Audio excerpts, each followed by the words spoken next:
Bonjour à tous et bienvenue dans la première des 3 vidéos consacrées à l'analyse du parcours du Tour de France 2020. Dans cette première vidéo, on va s'intéresser à la première semaine du Tour de France.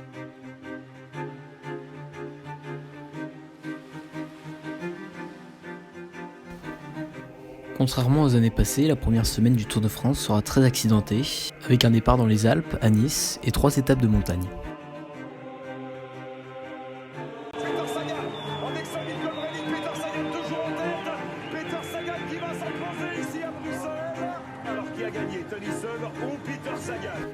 On rentre directement dans le vif du sujet avec un premier maillot jaune promis aux sprinters qui passent les bosses. La côte d'Aspremont sera grimpée 3 fois sur la première étape. Pour endosser le premier maillot jaune, je vois bien Peter Sagan s'il est en forme, mais également Wout van Aert et peut-être Julian Alaphilippe qui a déjà battu les meilleurs au sprint.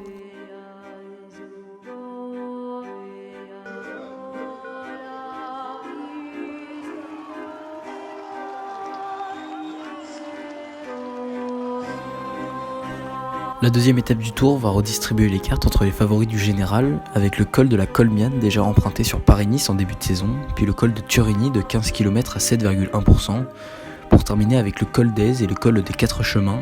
Le maillot jaune à l'issue de la deuxième étape sera forcément un grimpeur. S'il n'a pas pris le maillot jaune la veille et qu'il s'accroche dans le col de Turini, Julian Alaphilippe attaquera sûrement dans le col des 4 chemins pour tenter d'aller chercher la tunique du leader.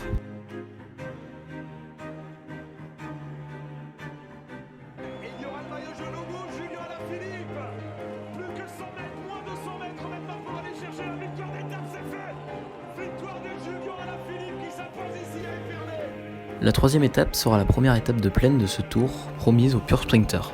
Le vainqueur de cette étape sera sûrement un sprinter très en jambes, capable de récupérer après des étapes difficiles en montagne. On pourrait retrouver des coureurs comme Caleb Ewan, Peter Sagan, mais également Dylan Groenewegen. Bref, les sprinters qui gagnent énormément au fil de la saison.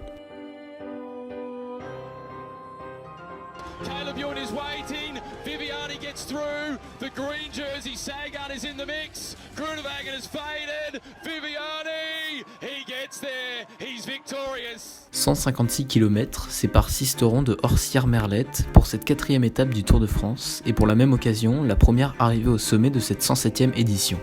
Si la deuxième étape ne fait pas de première sélection entre les favoris du général mal préparé pour la grande boucle, l'ascension d'Orsières-Merlette de 7,1 km à 6,7% de pente moyenne qui culmine à 1840 mètres d'altitude promet une belle bagarre entre les favoris, et également un premier écrémage avec ces derniers. Mais avant d'affronter l'ascension finale, les coureurs devront se confronter au col du Festré au kilomètre 62, de 8,5 km à 5,2% de pente moyenne. Bosenhagen is out of it. Trentin now goes. Sturgeon shoulder to shoulder. It is Sagan in green. Van Avermaet battling. Peter Sagan. He gets the dozen. It's win number 12. Deuxième étape de plaine après la troisième étape. La 5e étape qui sépare Gap de Privas va faire quitter les coureurs des Hautes-Alpes pour traverser la vallée du Rhône, souvent ouverte au vent de travers. On pourrait voir des équipes comme la Deceuninck Quick-Step et la formation Ineos tenter comme l'année passée à Albi un coup de bordure pour piéger quelques favoris. Ça serait la première occasion pour les baroudeurs d'aller chercher la victoire si les équipes de sprinters ne verrouillent pas la course. Il a craqué dans la portion la plus raide. Dylan Teuns a décroché Giulio Ciccone pour aller chercher une victoire d'étape. Il est solide, Dylan Teuns.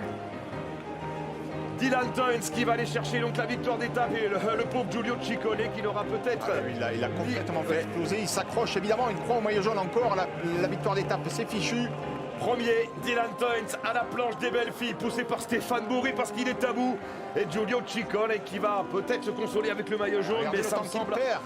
Et il perd du temps, Giulio Ciccone. Troisième étape de montagne en 6 jours et surtout deuxième arrivée au sommet de cette 107e édition. Le final et les 35 derniers kilomètres de la 6e étape promettent une bagarre acharnée entre les favoris du classement général et les meilleurs grimpeurs. Avec le col de la Luzette de 12 km à 7,3% avec des passages à plus de 13%, avant d'affronter le mont Égual de 8,3 km à 4%.